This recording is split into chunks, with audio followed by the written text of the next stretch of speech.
I shall wear a crown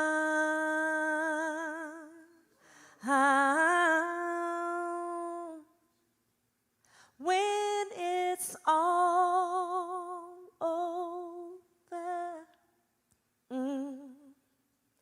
I shall see his face.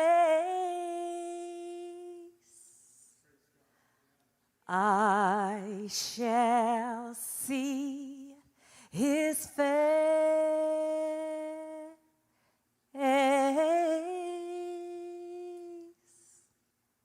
I'm gonna put on my robe and tell the story how I made it over, yeah. I'm gonna put on my robe. I'm gonna tell the story how I made it over. Soon as I get home.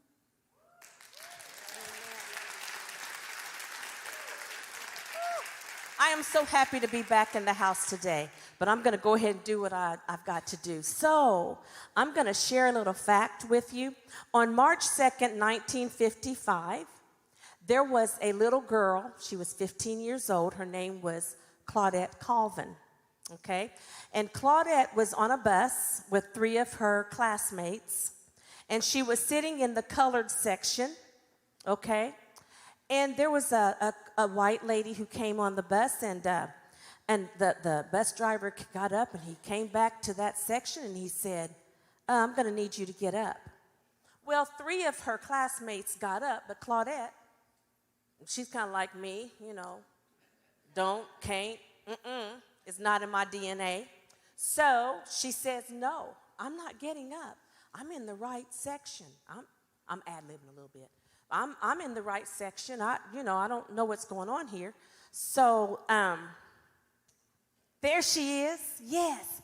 And so this little 15-year-old girl, she said no. She ended up being arrested, and she was found guilty, okay? She was at 15 years old, okay?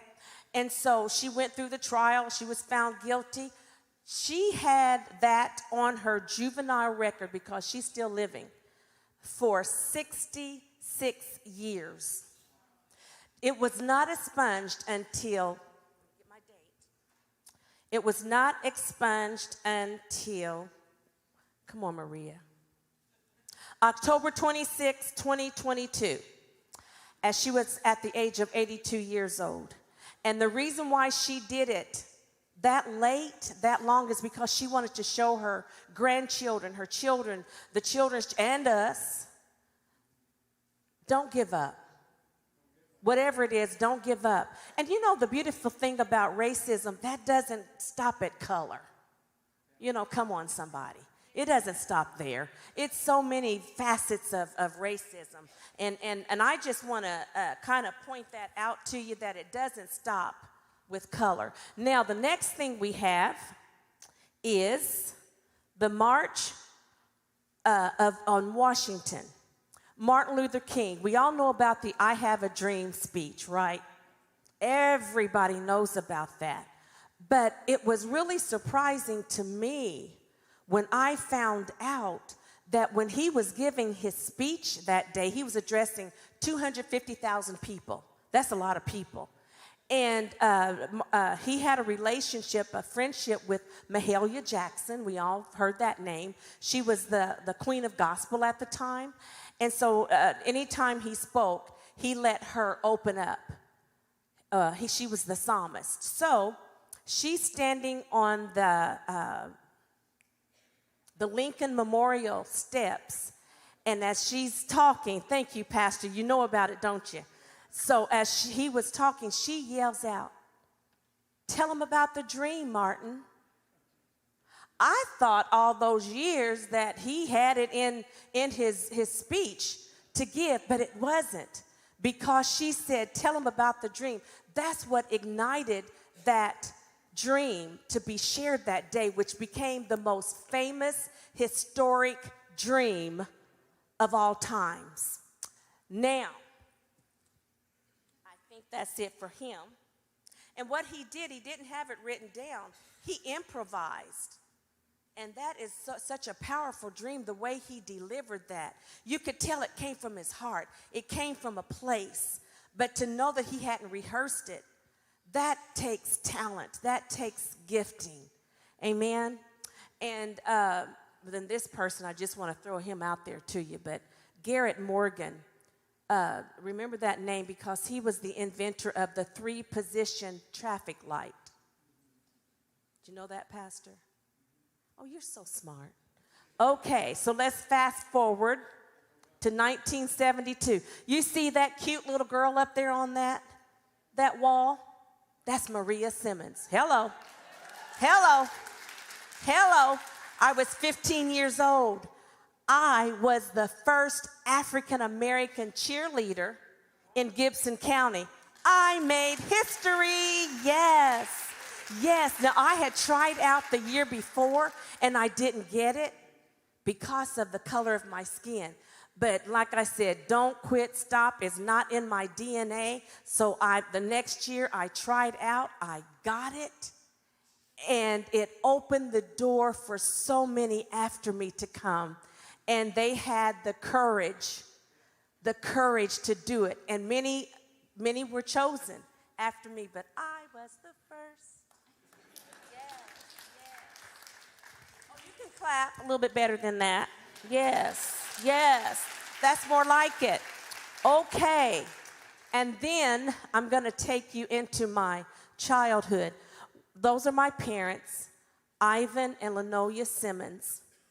My parents were remarkable, and they never spoke color in the household. Never, ever. I never heard it, ever. But they would teach us morals, standards, values, and they parented so well together, you know. And my father, get this one. So my father was the first African American to serve as city councilman, Ward 1 in Gibson County. Another historic marker. Yes, and he served 2 terms. And Daddy loved a challenge. He did not back down from a challenge. He loved it. But he always made sure he knew what he was talking about. If you challenged him, he was going to know something about what you were challenging him about, because there's always somebody sitting out there who's going to prove if you're right or wrong, right? There again, that has nothing to do with color, just has to do with common sense. They say common sense isn't common anymore, but we've got a few. So, you know, I am so grateful for my parents and how they taught us. And I remember the day that Daddy passed away. He passed away on January 13th, 2007. And his service was January 18th. And the city shut down for my father. That was how much respect that he had. I mean, the fire trucks, and I'm reliving that, so just bear with me. But the fire trucks were parked, and they had the ladder extended with the flag half stacked. It was the most beautiful thing. And I remember as we were riding, we were on our way to the cemetery, and I looked at all of that, and I said, Daddy, this is for you, because of what you stood for. You know, I don't defend people, but I do defend right and wrong. That was my father. And he was just a man of honor. And in that moment, I thought of something that he taught us so many things. I thought of this one thing that Daddy said to me one day. He said, baby girl, you're no better than anybody, but you're just as good as everybody. And that, yes, that just resonated with me, not in the moment because I didn't have sense enough to know how to appreciate it, but as life happened and I started thinking about that, he taught us so much.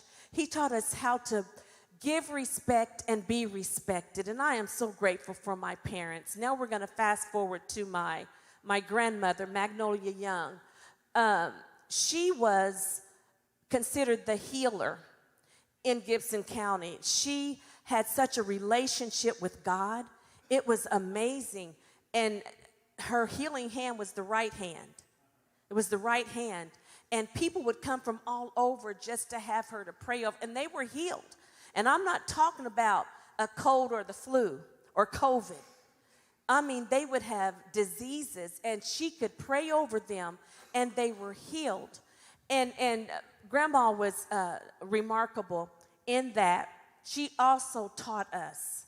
She taught us by example. Grandma was legally blind and she was a slave, but she did not let that define her. No. She didn't let that define her. As a matter of fact, didn't talk about it much because that wasn't that important.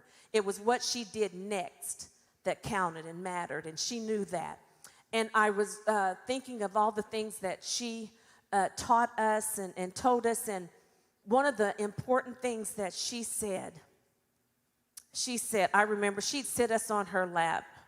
Oh, God, we were so old, but she'd still sit us on her lap, and she would speak volumes into us. And this one time she said, "Baby, there's no bad children. There's bad parents." And in that moment, I didn't know what that meant.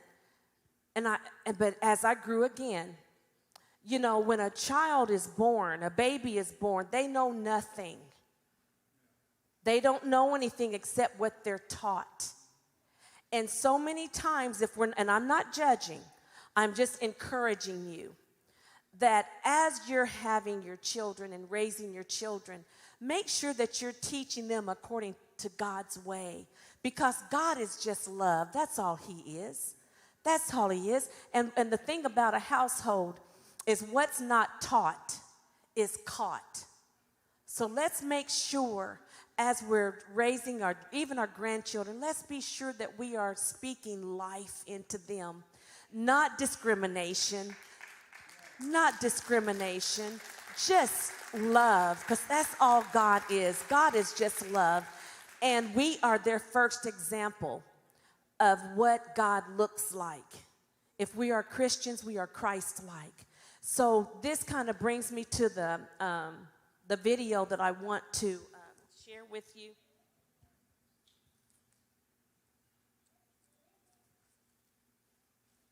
And it kind of goes along with what Grandma said. The name of this video is, and it was made in 1958, 65 years ago, my birth year. I'll be 65 in April 16th. April 16th, don't forget. That's my birthday. And there you go.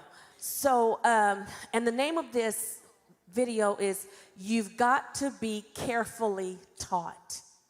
And I'm going to kind of add a little something to that. You've got to be carefully, prayerfully taught. So thank you for your time. Thank you for listening to me. Thank you, pastors, for giving me this time. And I just want to leave this with you. Help someone, teach someone, reach someone, love someone, because you are someone. Thank you.